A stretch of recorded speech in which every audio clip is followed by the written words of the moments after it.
Students, आज हम पढ़ेंगे हिंदी व्याकरण। देखिए बच्चों, आप अपने बुक ओपन कीजिए, पेज नंबर 6 पे अध्याय 2 हिंदी व्याकरण का अध्याय 2 वर्ण विचार ऑर्थोग्राफी। इसी को ऑर्थोग्राफी बोलते हैं, वर्ण विचार। तो आइए देखते हैं स्टूडेंट्स कि वर्ण क्या है। वर्ण यानी इंग्लिश में आप लोग इसको लेटर कहते हैं, वो वर्ण होता है। और वर्णों से क्या होता है, शब्द बनते हैं और फिर उन शब्दों से वाक्य बनते हैं। यानी कि जो हम बोलते हैं वो क्या है, उसमें एक एक वर्ण समाहित होते हैं। तो आइए देखते हैं इसमें क्या बता रहा है वर्ण के बारे में कि वर्ण क्या होते हैं। तो देखिए यहाँ पे वर्ण है लेटर। बोलते समय हमारे मुख से कुछ ध्वनियाँ निकलती हैं। इन ध्वनियों का एक अर्थ होता है। इन ध्वनियों को सुनकर हम एक दूसरे की बात समझते हैं।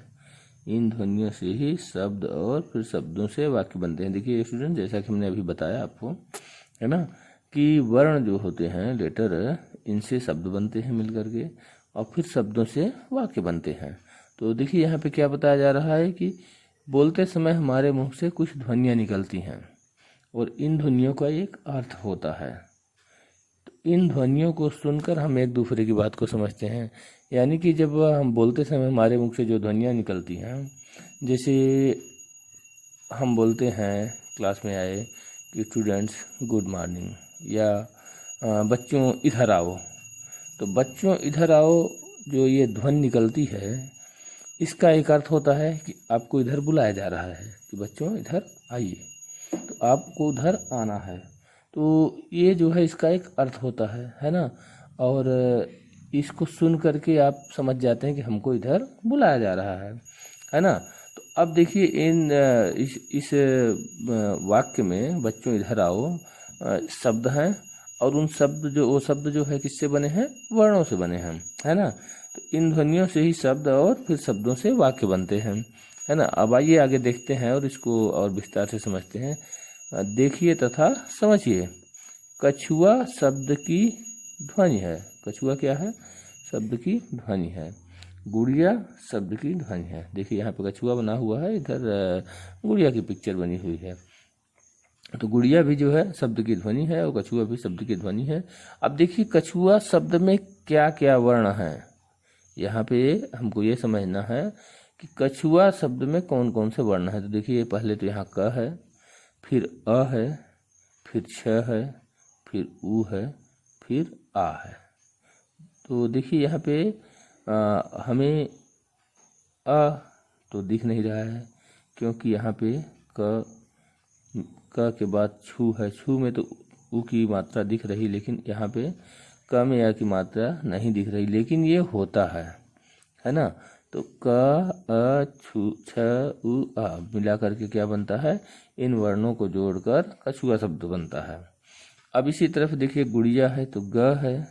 इसमें कौन कौन से वर्ण हैं, देखिए ग है, उ है, ड है, ठीक, ई है, य है और आ है। तो कौन कौन से शब्द हुए इसमें, ग, उ, ड़, ई, य, आ। इन शब्दों को मिला करके क्या बना, गुड़िया बना। ओके स्टूडेंट्स, अब देखिए कछुआ शब्द में 5 ध्वनियाँ तथा गुड़िया शब्द में 6 ध्वनियों का प्रयोग हुआ है।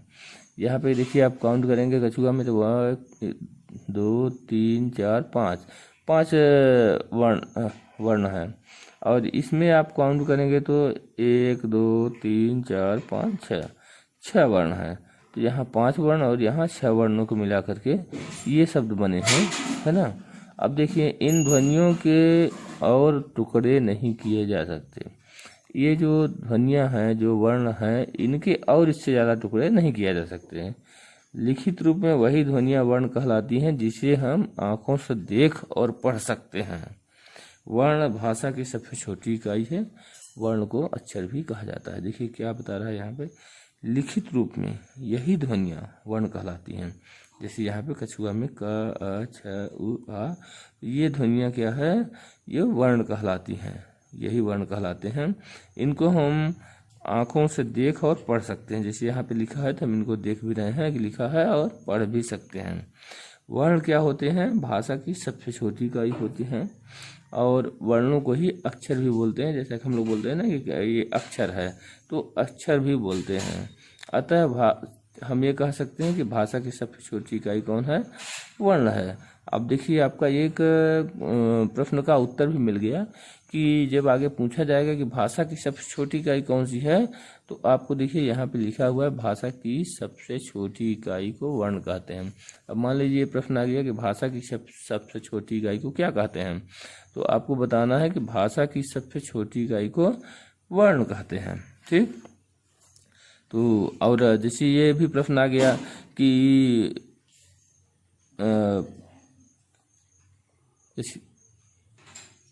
तो इसी में देखिए ये प्रश्न भी आता है ना कि भाषा के सबसे छोटी इकाई क्या है, तो भाषा की सबसे छोटी इकाई वर्ण है।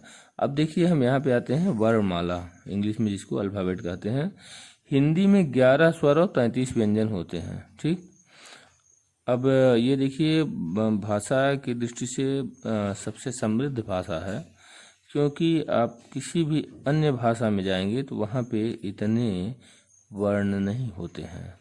तो देखिए इंग्लिश में कुल 26 ही लेटर होते हैं, है ना, लेकिन यहाँ तो 11 और 33। ठीक स्टूडेंट्स, तो ये हो जाते हैं 44, 44 हो जाते हैं। जब हम इन वर्णों को क्रमानुसार लिखते हैं तो क्या होती है?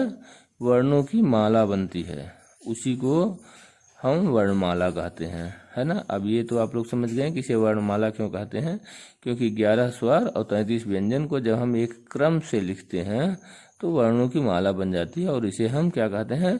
वर्णमाला कहते हैं, इसीलिए इसको वर्णमाला कहते हैं।